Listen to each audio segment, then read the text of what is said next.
मतलब आप चाहते हो कि पूरा विश्व इस युद्ध पर आ जाए, तभी अमेरिका या नाटो या यूरोप को शांति मिलेगी। दुनिया के सबसे बड़े तानाशाह में से एक ने आपको गोली मार दी थी। ईरान ने तो पहले ही स्टेट ऑफ हार्मोज को बंद किया हुआ है कि आज से हम स्टेट ऑफ हार्मोज को पूरी तरह से बंद कर देंगे। अमेरिकन प्रेसिडेंट ने एक चीज़ और बोल दिया कि इसका प्रभाव अब सारा विश्व देखेगा। जितना टाइम इस पावर में बैठाने में नहीं लगा, उससे कम टाइम लगेगा ज़मीन में आने पर। पाकिस्तान के अंदर आप लोगों ने मीटिंग करी सिर्फ दिखाने के लिए। अमेरिका को पता है कि ईरान ये शर्त बोलेगा, मैं ईरान की इन शर्तों को नहीं मानूंगा। आपको सिर्फ युद्ध करना है। आपको तब फर्क नहीं पड़ा जब आपने हिरोशिमा नागासाकी में बॉम्ब डाला, और बहुत जल्दी लोगों को एक बड़ा बदलाव देखने को मिलेगा। क्या पूरी दुनिया तीसरे विश्व युद्ध की तरफ जा रही है?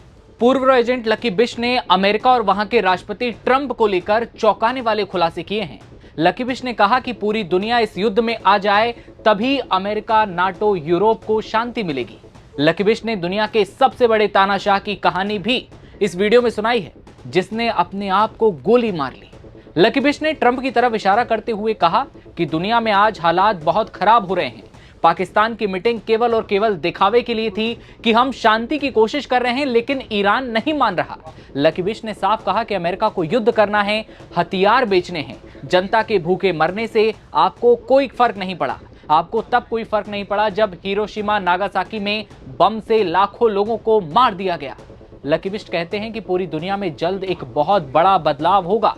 क्या लकी बिश थर्ड वर्ल्ड वॉर की तरफ इशारा कर रहे हैं? क्या हॉर्मुज और फिर ईरान जो हॉर्मुज पर दावे करता है, ट्रंप हॉर्मुज पर दावे करता है, क्या आने वाले दिनों में तीसरे विश्व युद्ध की स्थिति पूरी दुनिया में देखने को मिलेगी? आपको क्या लगता है? आप ये वीडियो सुनिए। पिछले कुछ महीनों से पूरी दुनिया के अंदर क्या हो रहा है ये सब देख रहे हैं। ईरान ने तो पहले ही स्टेट ऑफ हार्मोज को बंद किया हुआ है, लेकिन कल डोनाल्ड ट्रंप ने एक और स्टेटमेंट दे दिया कि आज से हम स्टेट ऑफ हार्मोज को पूरी तरह से बंद कर देंगे। अब पहले तो ये डिसाइड कर लो यार कि दुनिया में कौन इसे बंद करेगा। कभी अमेरिका कहता हम पूरी तरीके से बंद कर देंगे, ईरान ने पहले से पूरी तरीके से बंद किया हुआ है। जो 10-12 शिप आ रहे थे वो भी नहीं आएंगे। अमेरिकन प्रेसिडेंट ने एक चीज़ और बोल दिया कि इसका प्रभाव अब सारा विश्व देखेगा। तो कहीं ना कहीं अमेरिका ये चाहता है, या डोनाल्ड ट्रंप चाहते हैं कि पूरा विश्व इस युद्ध में आ जाए।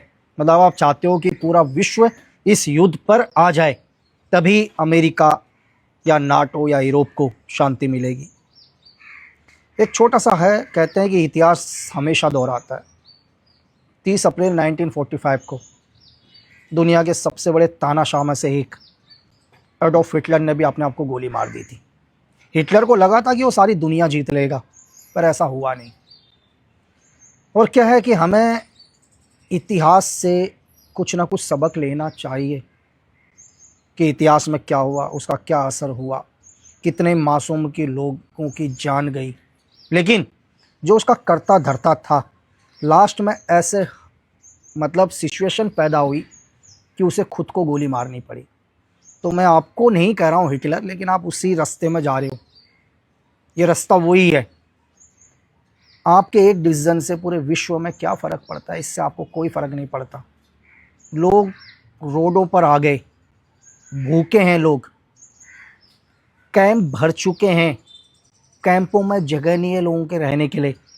कभी ग्राउंड की रियलिटी जाकर देखो कि आम इंसान कैसे जी रहा है, और आपको पता है कि आपके इस डिसीज़न का असर सारे विश्व में देखने को मिल रहा है।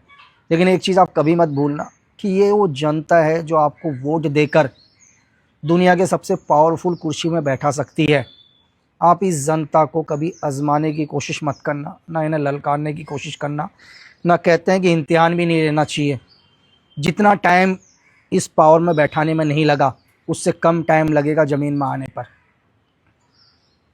और दुनिया के अंदर बहुत सारे न्यूज़, पाकिस्तान के अंदर आप लोगों ने मीटिंग करी सिर्फ दिखाने के लिए। आप लोगों ने पहले ही माइंड सेट कर रखा था कि हम दुनिया को सिर्फ दिखाएंगे कि हम शांति की बात कर रहे हैं, लेकिन ऐसा कुछ भी नहीं, ताकि आपको लगे कि हम शांति वार्ता में गए थे, लेकिन इसका कुछ भी असर नहीं हुआ। आपने पहले ही सोच रखा है, दोनों देशों ने एक ही चीज़ सोच रखा है कि हम ये शर्त रखेंगे, अमेरिका इस शर्त को नहीं मानेगा। अमेरिका को पता है कि ईरान ये शर्त बोलेगा, मैं ईरान की इन शर्तों को नहीं मानूंगा। क्योंकि आपको क्या है, आपको सिर्फ युद्ध करना है, आपको अपने हथियार बेचने हैं, आपको तेलों के दाम आसमान छूना है, ताकि आपके जो भी ऑयल कंपनी के बड़े बड़े माफिया हैं उनको प्रॉफिट हो, जनता भूखी मर जाए, कोई फ़र्क नहीं पड़ता। आपको तब फ़र्क नहीं पड़ा जब आपने हिरोशिमा नागासाकी में बॉम्ब डाला, हज़ारों लोग, लाखों एक ही सेकंड के अंदर मर गए, तब आपको फ़र्क नहीं पड़ा। तो ये कुछ लोगों के मरने से, हज़ार लोगों के मरने से अमेरिका, नाटो, यूरोप को क्या ही फ़र्क पड़ता है। लेकिन आखिरी में एक ही बात बोलूँगा कि दुनिया के अंदर बदलाव आता है और बहुत जल्दी लोगों को एक बड़ा बदलाव देखने को मिलेगा।